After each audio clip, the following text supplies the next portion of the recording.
और भारतीय जनता पार्टी के राष्ट्रीय प्रवक्ता शहजाद पूनेवाला, प्रदेश प्रवक्ता हरीश खुराना और आनंद विहार से बीजेपी निगम पार्षद डॉक्टर मोनिका पंत ने आम आदमी पार्टी की नई साजिश का खुलासा करते हुए कहा कि चुनाव से पहले केजरीवाल पैसे दो टिकट लो की पॉलिसी अपनाए हुए थे और चुनाव जीतने के बाद केजरीवाल का एजेंट और केजरीवाल का संदेश वाली पॉलिसी अपना रहे हैं। शहजाद पूनेवाला ने कहा कि ज्यादातर राज्यों में अपनी जमानत जब्त कराने वाली आम आदमी पार्टी के मुखिया अरविंद केजरीवाल कागज पे दावे करके आते हैं कि उनकी सरकार बनने वाली है और दिल्ली एमसीडी में बीजेपी को 30 सीटें मिलेंगी।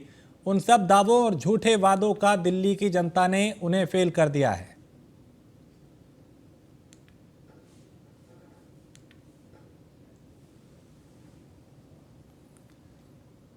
और दिल्ली नगर निगम में मेयर पद की दावेदारी के लिए आम आदमी पार्टी और बीजेपी के बीच खींचतान शुरू हो गई है। BJP delegation anti corruption branch के दफ्तर पहुंचा और शिकायत दी कि आम आदमी पार्टी की सांसद प्रतिनिधि शिखा गर्ग ने उन्हें प्रलोभन देकर आम आदमी पार्टी के हक में वोटिंग करने का प्रस्ताव दिया। खास बातचीत कराते हैं डॉक्टर मोनिका पंत से, जिनके पास आम आदमी पार्टी की शिखा गर्ग पहुंची। मैम, किस तरीके का प्रलोभन दिया गया और किस चीज के लिए? शिखा गर्ग जो कि सुशील गुप्ता जी की सांसद प्रतिनिधि भी हैं, प्रवक्ता भी हैं और जो है प्रभारी भी हैं हरियाणा में किसी जोन की। ऐसा कार्यकर्ता जो है उनका मेरे को फ़ोन करता है कि मिलना चाहते हैं। मैंने कहा कि आप फ़ोन पर बात कर लीजिए मेरे से जो भी बात करनी है। तो उनका कहना था नहीं, मैं मिलकर बात करना चाहती हूँ। और वो रात को फिर उनका 8:52 पर फ़ोन आया। मैंने घर की लोकेशन शेयर करी अपनी कि यहाँ पर आप आ सकते हो। उसके बाद वो घर आते हैं और क्रॉस वोटिंग की बात करी कि क्रॉस वोटिंग में अगर आप हमें सपोर्ट करते हैं तो पद और फंड्स और एक्स्ट्रा फंड्स की भी बात करी गई। इस तरह के प्रलोभन दिए गए। तो इस तरह से जो कट्टर ईमानदार पार्टी की बात करते हैं उनका ये मॉडल है, दिल्ली मॉडल। शिखा गर्ग किसका ऑफर लेकर आई थी आपके पास? शिखा गर्ग जो है जिस पार्टी की है वहीं का ऑफर लेकर आई थी और ये सारी बात मैंने बता दी और कंप्लेन भी कर दी और शीघ्र जो हमने इन्वेस्टिगेशन की मांग करी है। सबूत के तौर पे क्या सबूत के तौर पर हमने जो है उनका फोन का रिकॉर्ड अपना दिया है और साथ ही सीसीटीवी कैमरे की फुटेज है वो भी दी है।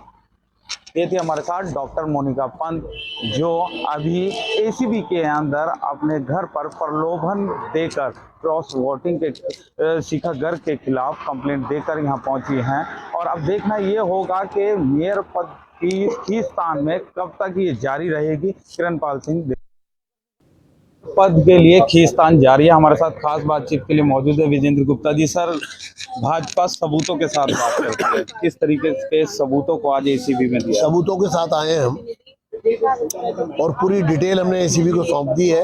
किस तरह से हमारे काउंसलर के साथ भ्रष्टाचार की बात की गई, पैसा ऑफर किया गया, पोस्ट ऑफर की गई, क्रॉस वोटिंग के लिए उकसाया गया और उसके पीछे की एक ही साजिश है कि जिन जगह पर उनके पास वोट्स कम है वहां पर वो बीजेपी से क्रॉस वोटिंग करा के और अपने उम्मीदवारों को जिता सके।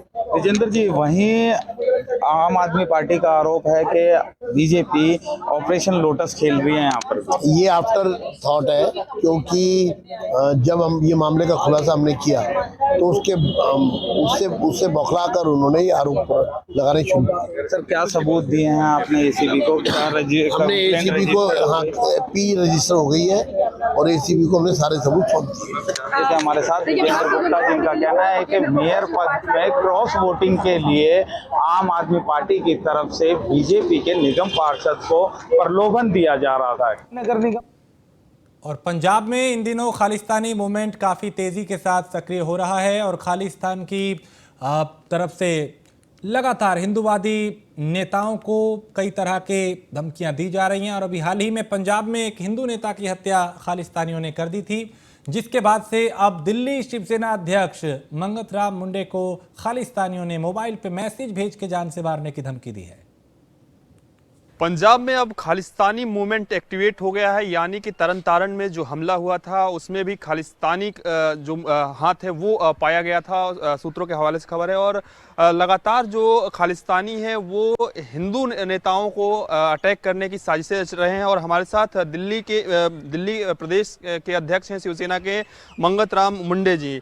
आपको भी धमकी मिली है, क्या कुछ उस धमकी में लिखा गया था? फोन आई, कॉल आया या व्हाट्सएप पे ये धमकी मिली? दिनांक 5 दिसंबर को मेरे मोबाइल पर व्हाट्सएप मैसेज आया कि आप हिंदूवादी कार्य तुरंत बंद करो, अन्यथा आपका और आपके परिवार का अंजाम सूरी जैसा होगा। आप पत्र भी लेकर आए हैं, दिखाएं। हाँ, ये इसकी जानकारी मैंने तुरंत लोकल पुलिस को दी और उसके बाद डीसीपी, कमिश्नर, एसएचओ, और ये वो मैसेज है जो मैसेज आया है। आप पुलिस की ओर से क्या कुछ कहा गया, क्या इस पे कार्रवाई हुई अभी तक? पुलिस की ओर से अभी कोई हमें स्पष्ट कोई जवाब नहीं दिया गया है और पुलिस ने खाली एनसीआर कर ली है और अपनी जिम्मेदारी से मुक्त हो गई है। हम चाहते हैं हमें यथाशीघ्र दिल्ली पुलिस सुरक्षा दे हमारे परिवार को और हमें, और इन देशद्रोहियों के खिलाफ जल्द से जल्द सख्त कार्रवाई करें। आपको लगता है कि एक के बाद एक हिंदू नेताओं को टारगेट किया जा रहा है और इसी कड़ी में कहीं ना कहीं आपको भी धमकी दी गई है, इससे आप लोगों में डर है या कुछ कार्रवाई और करेंगे? लगातार हम पाकिस्तान के खिलाफ मुखर रहे हैं, जैसे कि हमने पिच खोद दी पाकिस्तान क्रिकेट टीम के खिलाफ, पाकिस्तान को गायकों को गाने नहीं दिया दिल्ली में, यासीन मलिक को पीटा, तो वो हमें टारगेट कर रहे हैं और हम डरने वाले नहीं हैं उनसे। हम बाला साहब के कट्टर शिव सैनिक हैं, हम किसी से डरते नहीं हैं, हमारी आवाज़ और बुलंद होगी। किसान आंदोलन में भी हमने देखा कि खालिस्तान का नाम निकलकर सामने आया था, किसान आंदोलन को भड़काने का भी साजिश का जो आरोप है वो खालिस्तानियों पर लगा था। आपको लगता है कि अब धीरे धीरे खालिस्तानी जो है वो इंडिया के अलग अलग इलाकों में पैर पसार रहे हैं और नुकसान कर रहे हैं भारत का? नहीं, ये लगातार इनकी ताकत बढ़ती जा रही है और ये देश की राजधानी में भी जब खुलेआम धमकी दे सकते हैं, लाल किले पर झंडा फहरा सकते हैं, तो अब आप समझ लीजिए कितनी बड़ी ताकत है इनकी। तो हम चाहते हैं सरकार इन पे कठोर से कठोर कार्रवाई करे और हमें न्याय दिलाए।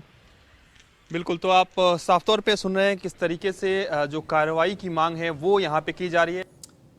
और समान नागरिक संहिता को लेकर उत्तराखंड के सीएम पुष्कर सिंह धामी ने कहा कि सुप्रीम कोर्ट ने बार बार सरकारों को कहा है कि समान नागरिक संहिता लागू होनी चाहिए और हम इसे आगे बढ़ा रहे हैं।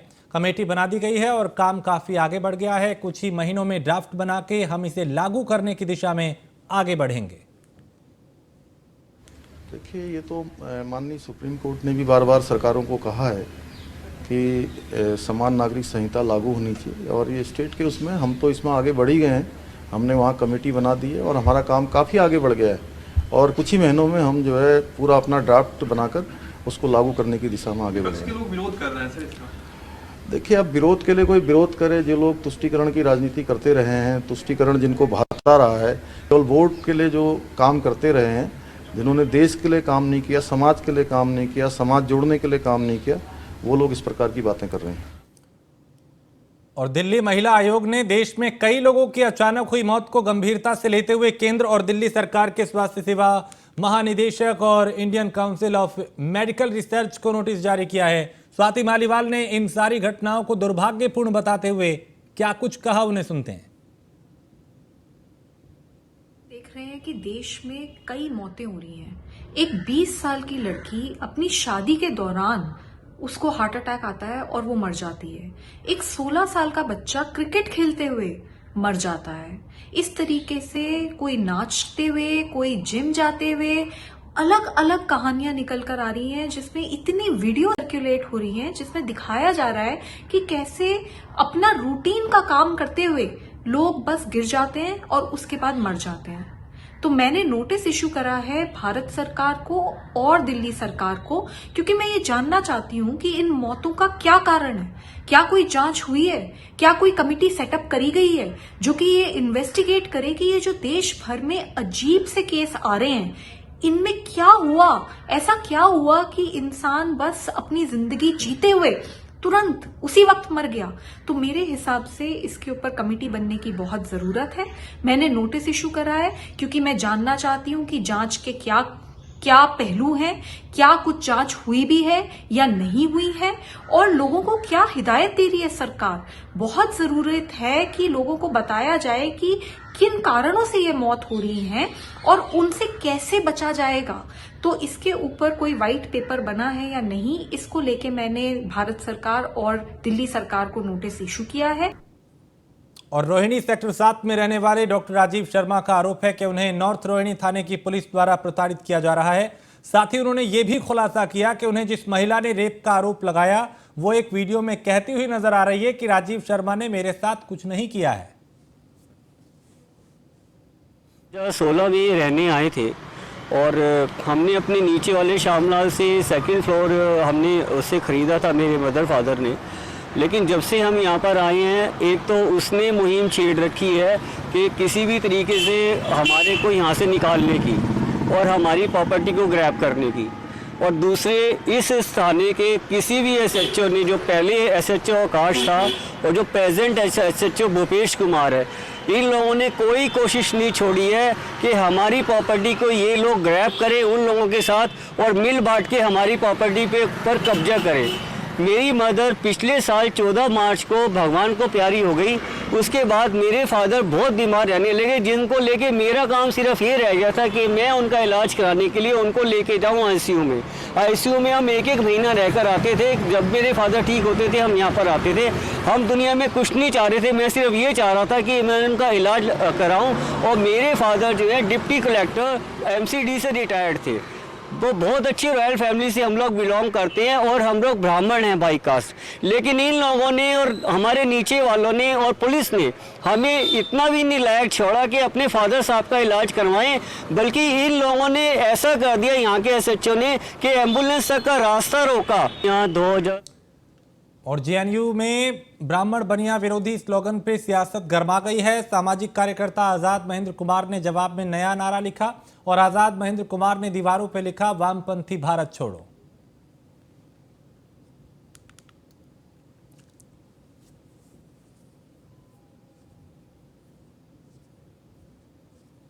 तो वामपंथी भारत छोड़ो जैसी स्लोगन यहां पे लिखे गए, क्योंकि इससे पहले जेएनयू की दीवारों पे